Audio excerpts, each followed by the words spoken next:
सम्पूर्ण भक्त महानुभावहरू, स्वस्थानीको कथा यहाँले सुन्न भ्याउनु भएन, पढ्न पनि भ्याउनु भएन, कथाको श्रवणको लाभ लिन पनि पाउनु भएन भने कम्तीमा आजको यो 15 मिनेटको भिडियो सुन्नुस्। पुरै 31 अध्याय स्वस्थानी माताको कथा सुनेको फल मिल्छ। ल म सुरु गर्छु। हजुरले हातमा फूल पुष्प लिएर सुन्न थाल्नुस्। कैलास शिखरे रम्ये नाना धातु प्रशोभिते कल्पवृक्षोद्यान युक्ते कामधेनु विराजिते चिंतामण्य संयुक्ते चाष्टसिद्धि समन्विते शोकासीनं जगन्नाथं ज्ञानमुद्रायुतां शिवं ब्रह्मेन्द्र विष्णुर्वीरवन्द्यं सौम्यरूपधरं पतिं प्रमंड्य शिरसा पृच्छत् पार्वती परमेश्वरी। पार्वत्योवाच भक्तवत्सल सर्वज्ञ देव देव जगतपते बुरी मे परमेशान ब्रह्मव्रतं त्रैलोक्य दुर्लभम को धर्म धर्म सर्वधर्माणां भवत परमो मत सुरासुरास्तथा नागामाचार्यस्तथा सुरा भ्रातरो विविधा सन्ति तथान्ये विविधा नरा यद वैदव्यरं पुण्यं स्वस्थानीति हेतुकं स्वस्थानी स्थिति हेतुकं महादेवोवाच साधु साधु महादेवी यत्त्वां प्रबोधित संक्षेपेण प्रवक्ष्यामि बहुवरत व्रतमुत्तमं माघस्य पूर्णिमायां तु स्वस्थाने प्रथमाचरेत् आवयो पूजये तत्र प्रतिमां मण्डले शुभे चन्दनाक्षत पुष्पादि गृहीत्वा ध्यानमाचरेत् सुवर्णवर्णदीप्तां मां त्रिनेत्रां कमलाननां सिंहासन समासीनां सर्वालङ्कारभूषितां खड्गचर्मधरां चाथ वाम दक्षिणतयो क्रमात् चतुर्भुजां च तत्रैव पूजयद् वृषकेतूनां नीलोत्पलाभये वामे परशूले च दक्षिणे एवं दत्तमादेव मर्गं चाथ प्रदापयेदष्टोत्तरशतैः पुष्पैः फलधूपान्न चन्दनैः पूजयद वै महादेवै जगतः परमेश्वरौ ततो गोधूम चूर्णेन सतीलेन गुणेन च गर्भकृत्वा सुभक्तव्यं सर्वेष्टात् तरतोत्सतं पूपकं परमेशानि तद्वै भक्त्याय निवेदयेत् ततोष्टपूपं संग्राह्य शुक्लवस्त्रेण वैष्टयेत् पीतसूत्रेण संबध्य पूजयेत् पतिबुद्धिना पत्ते दद्यात् भक्षणार्थं तद्वदामि मित्रपुत्रयो एतान्य लभते च सानद्यं बाह्ययेत् ध्रुवम् प्रदक्षिणीकृता ततो वायुं वै श्रद्धयान्विता ब्राह्मणान् भोजयिन्वा तु दक्षिणां च प्रदापयेत् स्वयं सन्तनुभोक्तव्यं रात्रौ जागरणं चरेत् ततो विसर्जनं कृत्वा जले तन्मण्डलं जीवेत् वर्षे वर्षे व्रतं कुर्यात् स्वस्थानी नामकं शुभम् एतद् व्रतफलं देवी संज्ञां तु नैव शक्यते घोषतं च शास्त्रं च परिष्कार विभूषितं कन्यादानन्यदानानां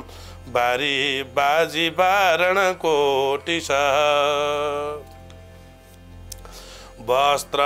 महादानं तिलकाञ्चनमेव च राजसूयसमेवाभ्यं यत्फलं समपाप्यते तत्सर्वं समवाप्नोति भरतेनानेन सुन्दरी व्रतानां च शिरोरत्नं स्त्रीणां चैव विशेषतः त्रिवर्ग च समालभ्य प्राप्यते परमागति ते तत्कथितं देवी किमन्य श्रोतुमे सति। पार्वत्योवाच तत्कथां श्रोतुमिच्छामि सर्वचेतो रमा शुभां कथय समादेव यदि योगास्ति मे प्रभो श्री सदाशिवोवाच साधुकृतं त्वया देवी यत्कथा श्रवणे मन तव प्रीतै प्रवक्ष्यामि सावधान शृणु प्रिये। पुरासीद ब्रह्मपुर्यं वै शिवशरमा तप षड्कर्म निरतो विप्रो सर्वशास्त्र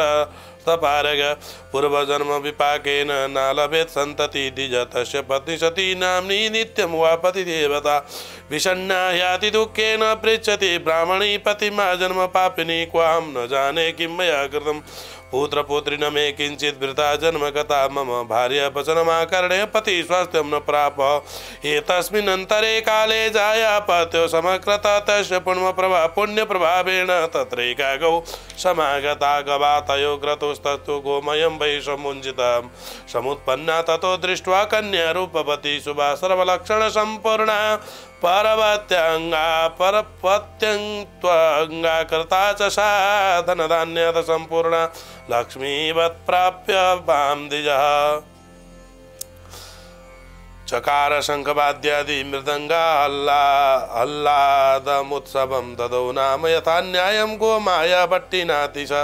अनेक पुण्यकर्माणि ददाति च चकार प्रत्यं प्रतते कन्या शुक्लपक्षे शशि ददा तत्पुण्यदर्शिता सर्वे त्रयः सक्रादय सुर कैलासं तु समागम्य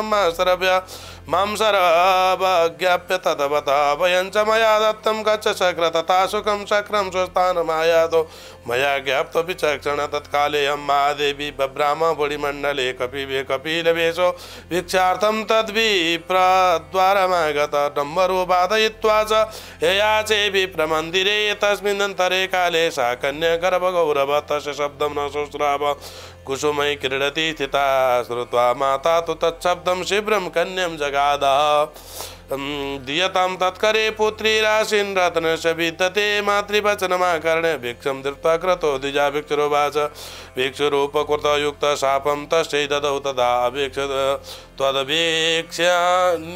त्वदनिक्षां नैव क्रीडामि श्रिया ब्रह्म कन्यके अशीति वयसा वृद्धपतिस्तव भविष्यतीति शापं तस्य श्रुत्वा रुरोधाति बविह्वला धीमती जननी कन्यां सन्तयामास यतनतः कालेनाल्पेन सा देवी गोमयोत्पन्ना सुन्दरी गोमयेति च विख्याता भवेत् सा दशवर्षकी पतिं योग्योत्तरं तस्य गतो मायरितुं पिता द्विजोजामा त्रियोग्यहीन प्राप्यं शिवशर्मणा विश्रान्त स्वगृहं प्राप्य शिवशर्मा सुदुःखिता भिक्षुकस्य च शापेन दैवेन प्रपिपादिता ब्राह्मणोऽतीव वृद्धस्य कन्यां याचितुमागता जटालम्बित दीर्घाङ्ग कपितश्चाति दुर्बल कुब्ज कुबेशो बदरी पश्चिमे वयसि स्थित अन्यद्विजशलाभेन तस्य शापभयेन च पूर्वशापं चानुस्मृत तस्मै द्वितरं ददौ कन्यादानं च काशसौ शुभलग्ने शुभेदिने ततस्तु शिवभट्टेन पालितो द्वैतपति कालेन जुरुपीडार्थ शिवशर्माधिपं यतौ च तत्पत्नी पतिना सार्धं सतिवंश समागत गोमया सति दुःखार्ता पतिना स तिष्ठति क्लेशयुक्ताति मलिना वक्तुं पातुं न विन्दति तस्या तु गर्भसञ्जातो हर्षशोकविभरदन श्रीमन्तो नयनं कृत्वा विप्रं पुंसवनादिकम् एवमाशापतिं कृत्वा भिक्षार्थं ब्राह्मण वृद्धब्राह्मण पत्नीं प्रवयित्वा तं तु ततो देशान्तरगत स्वतीशीष शशीतज्वरपीडार्तो ममारारण्यके द्विज गोमय ब्राह्मणी सा च निर्जने निजमन्दिरे स्थित्वा ग्रामजनेनैव पालिता पतिदेवता गोमयो दशमे मासे शुशुभे तनयं शुभं द्विजश्रेष्ठै तस्य नाम नवराज जय कीर्तितं यचितन्येन सा माता कारयामास सप्तमे चूडावर्ताभियादादि सर्वकर्माणि तस्य वै यौवनेभ्यो वयसि नवराजो द्विजोत्तम वसन् गिर्येति दुःखेन संयुक्तो मातृवत्सला मातरं परिप्रक्षन्ते षोडशाब्दोति दशा अशीमम्बो तातोऽस्ति क्व गता सत्यं कथय मामृषा इति पुत्रवचः श्रुतः सा माता रुदति सति जगादवचनं पुत्रभर्तुश्चरितसंयुतं त्वयि गर्भस्थिते पुत्रे ततस्ते भिक्षतिं गतः क्व तिष्ठामि न जामानो जीवति जीवितो वा मृतोऽथवा इति मातृवचः श्रुतः नवराजोऽति धार्मिक अम्मा श्वासयामास हेतुर्भिः शास्त्रबोधित नवराजोवाच पितृद्देशे करिष्यामि तवानुज्ञं विधाय च पुत्रस्य परमो धर्म पितृसेवो परो हि न जीवते वाक्यकरणात् क्षयाये भूरिभोजनात् गयायां पिण्डदानं च त्रिपुत्रस्य पुत्रता एवं प्रबोध जननी मनोज्ञं प्राप्य सदिजा प्रबोध्य युवतीं भार्य पाथयं परिगृह्य च यात्रां सविविधा कृत्वा ततो देशान्तरे गतः ग्रामात् ग्रामान्तरं गच्छन्तात मनवेशयन्ति शुश्रावशाग्राम्य सुखान् निश्चितं पितरं मृतं रुरोधा वितदुःखार्तो हाता तात जननी कि वै गङ्गातीरे ततो गत्वा चक्रेत् श्राद्धं विधानत अथास्नुषं गोमामायं दुःखी प्रीतिगृहं गता तदा सा गोमयायो भूतग्राम्यं तजात लज्जया वस्त्रहीनाति मलिन नदी निकटभासिनी एरण्ड पादपाकर्णे त्रिडोकूड्डयान्तरे तिता क्रोधाभासं कुरुद्रान्वान्नं सदा भोक्षं शूद्रकर्तनमर्तक कर्मणा साधितुकेन साध्वीबालं न भरताय तथा कैलासशिखरे लक्ष्मी गौरी सरस्वती सर्वदे कंगलितचक्रुरस्तत् व्रतमुत्तमं तत्र मर्त्यपदासार्थं स्वस्रवन्ना नारदो मुनि आगतः समयागाप्तो गच्छं लोकहिता भवे तदर्थमर्थलोके सञ्चरी स्वतता गुरु हिताज्ञं स मुनि प्राप्य गतवान् मर्तवीष्टभं पृथ्वीमण्डलमध्यस्थदरिद्रोको भवेदिति चिन्तयामास तत्तज्ञ परोपकारकारिणी परोपकारणा प्रिय गोपालं परिप्रपञ्चं कुदरिद्रिक ईश्वर गोपालस्तु ततो वाक्यमुवाच प्रत्नते स्थिते दुःखिनी नाम्न काप्यन्ति गोमयाय पुरा भुवि गोपालवचनं श्रुत्वा गतस्तत्सन्निधौ मुनि ब्राह्मणी मावयामास द्वारे स्थित्वा पुनः पुनः धर्मोपदेशं शृण्वन्ति स्वस्थानि व्रतमोत्तमं यथा विधानं वक्ष्यामि गोमये तद्व्रतं कुरु इत्युक्त्वा नारदो धीमानुवाच सवै विधिं ततः सानंद संयुक्ता प्रमण्य मुनि सत्तमं तस्मै पीठासनं दत्त्वा संवेशं च तदन्तिर्यतिथ्यं चैव तशवै कर्तुं मनसा परिचिन्तसः गृहे च नास्ति मे किञ्चित् करोमीति दुःखिता कीर्तितं सूत्रमादाय ताम्बूलाय जगामः ताम्बूलं पूगसहितं गृहीत्वा गृहमागता तावदेव गृहे तस्य निधिं गतो मुनि ब्राह्मणी गृहमायाता न ददर्श मुनीश्वरं गृहसम्माञ्जयञ्च क्रे विषादेन युता सती पीठभद्रं समुत्थाप्य तत्र दुष्टो निधिस्तथा व्रतपदेशमात्रं वै नायं दातुं मुनीश्वर धर्मव्याजे निधिपायं मह्यं दातुं समागत इत्यानन्देन मनसा जग्राह विधिमुत्तमं ततः सा तत्प्रवर्तनं चक्रे मुनिना विहितं तथा उपापष्टं तु संस्थाप्य पुत्रागमनकाङ्क्षता स्वयं शतं सा बुभुजे सीताक्षीरैर्धृतयुतं तत्भर्तस्य प्रभावेण रात्रौ तत्पुत्रमागतः आशीर्भिराचयामास शुनुना सौ नमस्कृत्वा पूपाष्टकं च पुत्राय ददौ सा गोमयोद बभा दत्तं पूपं स बुभुजे सीताक्षीरधृतयुतं परस्पर कथां कृत्वा उपायं गतिमानिशा प्रातस्ततः सजाननी नवराजमुवाच गङ्गातीरे गत्वा तं न स्नानं कुरु च पुत्रक ततो विश्वेश्वरं देवं ध्यानेन परिचिन्तय इति मातृवचः श्रुत्वा कृतगङ्गाप्लवो भुवि कृत्वा वैश्वसने पूजां मा स्तोत्रमुवाच यं वै वेदो वै नैव विष्णु वा वेदा नर्षयो नैव वाणी यं वै वेदो नो नैव विष्णोर्नो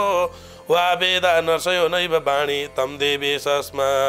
स्मृतकल्पबुद्धिर्यथाप्यर्दैवहेतु विश्वनाथं श्रुत्वा स्तोत्रमिदं तुष्टो जगाद परमेश्वर कालान्तरे च राज्यं च नवराजं भविष्यति तुक्ता गोमयां सूनु मन्तर्दानं गतः शिव ब्रह्मणोऽपि परं पाप्य जगाम स्वस्तिकेतनम् एतस्मिन्नन्तरे काले लावण्याख्यपरेश्वर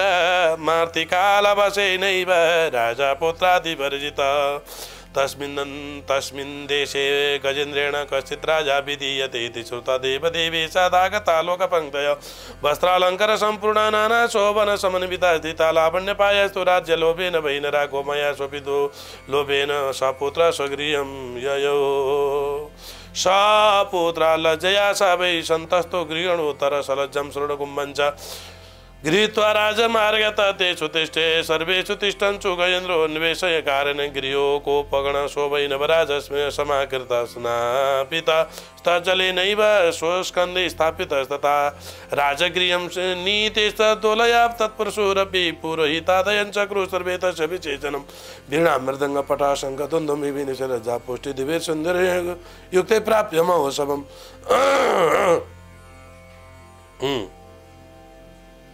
नवराजोऽतिवरिष्ठासीन् सिंहासनगता प्रभो मातरं परिप्रक्ष्य प्रिया मे क्व गतो हि वै स्वस्थानि सा जननी सर्वकष्टनिवासिनी तत्प्रसादेन भूपोऽयं जातो वै तत्प्रभावतः मदृश्यं त्वया प्राप्त्येति दुक्त्वा मातरः प्रतिप्रियायै प्रयुद्धोल्लायं गतः तस्य गयाग्जना सदृशस्यं त्रियं ते वै नदीतीरहरिरान्विनां ततः वृक्षं युवा कोपं नवराजा प्रिया कुतः तैः पृष्ठा ससरेण्यत्रा कथयामास बालिकान् पत्नीं नवराजस्य परमप्रीतिदायिनी गोमयामतिपतिमाताय गच्छामो यत्र बोधमत्पूर्वो तस्या तत्वचनं श्रुतावष्टान्य हर्षसंयुता दोलायं स्थापयित्वा तं प्रेषयामासुदादता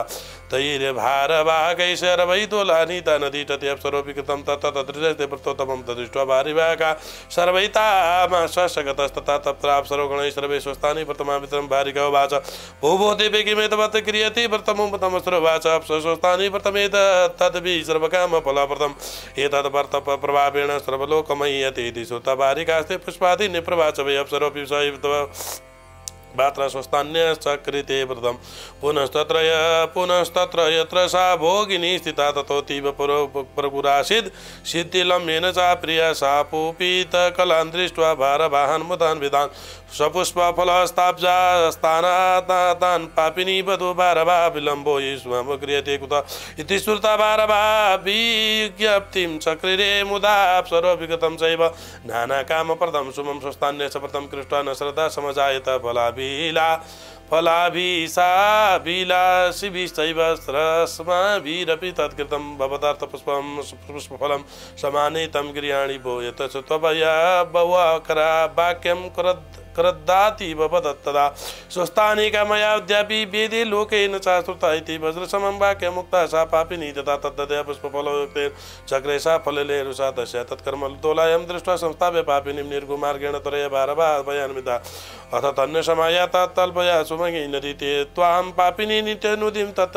यदा प्रिया तत्फलन्यनुवेगो गर्जन्ते चक्रिरे पदा पपात वेगेन नदीमध्ये च पापिनी सा दृष्ट्वा पापिनी जाता कलकुण्ठन संयुक्ता तत्प्रभावेण भाकास्ते दिवङ्गता तत्पापिनी स्पर्शाभित्या स जलत् पातालमाश्रितं संकटं कर्दनं तन्न दृश्यते पतिकै सदा तद्वर्षे 12 वर्षाणि क्रमते पापिनी तिता ततो वंशादिभिस्तद्धा शोधने कर्दनै जनै तदा वंशं ग्रसंलग्न प्रप्नुतं पापिनी कथा कुशस्थाने च पतिता संकटे दैवयोगते सर्वदा स्वस्वलदेव्रेदजिन्ना लया पेरी पीडिता तथा स नवराज वै मातरं प्रति चोक्तमं राजलक्ष्मी च सम्प्राप्ते माता प्रसादतः सर्वदानं करिष्यं प्रमाणभ्यय श्रद्धया इत्युक्ता प्रपदेता स ब्राह्मणा सन्नमित्रता कपिलशेष संयुक्त तदृक्ष जगामा स मुनिना कपिलादेय दृष्ट्वा स पापिनी तथा मुनिना परिपृष्टा सा दग्धकाष्ठा कते वधू किं कुलं केन पापेन चेद्रशिकेत साधुना मुनिस्तत्वचनं श्रुत्वा पापिनी वाक्यमा प्रभेद जातेऽहं प्रमाणी विप्रा हुयावस्था वर्तनन्यया क्षुधामं बाधते विद्वान् भुक्तशेषैमान्वया तेनैव मे क्षुधा शान्ति नित्येव प्रार्थयाम्यहमि ओमित्युक्ता कतो विप्रे नवराजा निवेशनं तत्रभुक्ता भजो महद्भोज्यं दानानि प्रतपै ततः सर्वेति जगतां गेयं स्वानं श्वासेन मुदान्विता मुनिना च याचितं नैव शक्यते लजया तथा इतस्ततो ब्रह्मन् विप्रो नवराज निर्पाङ्गणे मात्रा पृष्ठस्य दृष्टस्य ततो जिज्ञासितो द्विज निप्रमात्रा मुनिपृष्ठ किं कार्य भवतस्ति या तेन चोक्तं प्रार्थया यजते भोज्यमात्रकं भण्डराकीति श्रुत्वा दातुं भाण्यगृहं ययुः पकन्वाति परपूर्ण तत्परत विन्द्वा प्रभावतरिक्तं भण्डगृहं जातं सर्वे दृष्ट्वा ईशा पत्रावनिपमात्रे परावृत ते वदन् सर्वपे वै शोभाच तत्त्वजन्म श्रुत्वा दीयतं भुजमाक्रमत तस्य तत्त्वजन्म ज्ञात्वा किरीतवन्तस्तथैव ते न्यूतने मृडये भान्ये कृतं भोज्यं तरान्विता मनुर्गर्भस्थ पापेन युक्ता सा यत्र तिष्ठति वैष्णवाच स्वस्थानि परमेश्वर्य विधिवत् प्रथमाचार तेन स्वस्थानमारभेद भविष्यति न संशय इत्युक्त्वा अनन्तरे देवी वैष्णवी कामरूपिणी कृत्वा व्रतं सर्वं यथा दिव्य प्रभावितं धूप दध्यधूपे तथा देयप्रभे व्रतकर्मणि सर्कारायस्ततो पूपं नदी पङ्कज वै ददति कृत्वा समर्पिबद्ध तद्पदं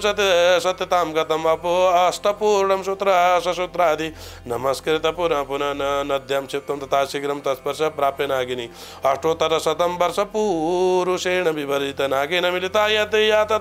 यस्पुस्पर्शनादिभिः सर्वपापैः निर्मुक्त बभूता अतीव सुन्दरी आशीषं च ददौ तस्य नागकन्यातिभिः स्मिता ततो बभूपा सा पापा मा लक्ष्मी च रूपिणी केनाप्या गतेराज्ञते कथिता सुन्दरी कथा पतिकस्य पथस्तुतानुचरा प्रेषिता पुनः नानावाद्यादिघोषेण वेदवादेन वै प्रत स्वीयगृहे समायाता नवराजस्य भोगिनी गोमाया तदवा पदवत द्वन्द्वं सुन्दरी प्रणनाम सा मात्रा पत्ने च संयुक्तो नवराजो नराधिप प्राप्तिं निष्कण्ठरं राज्यं बुभुजे सर्वमङ्गलं स्वस्थानि परमेश्वर्या कथां श्रुतं च या श्रद्धा अभूत्रा पुत्रमाप्नोति पत्न्युप्रीतिं च विन्दति कथा मात्रेण हयामेध फलम लभे। जय जय श्री स्कंद पुराणे माहेश्वर खंड अंतर्गत केदार खंडे शिव पार्वती संवादी शीर्षस्थानी संस्कृतमा हरये नमः। ल महानुभावहरू, ल भक्त महानुभावहरू, यति कथा सुनेपछि पुरै संस्कृतको पाठमा पुरै 31 अध्यायका सार संक्षेपको कथा यहाँ वर्णन गरियो। हजुरले पुरै कथा सुन्नु भ्याउनु भएको छैन भने यति कथा अवश्य सुन्नुहोला, पाठ सुन्नुहोला, पुरै लाभ मिल्छ। ओम।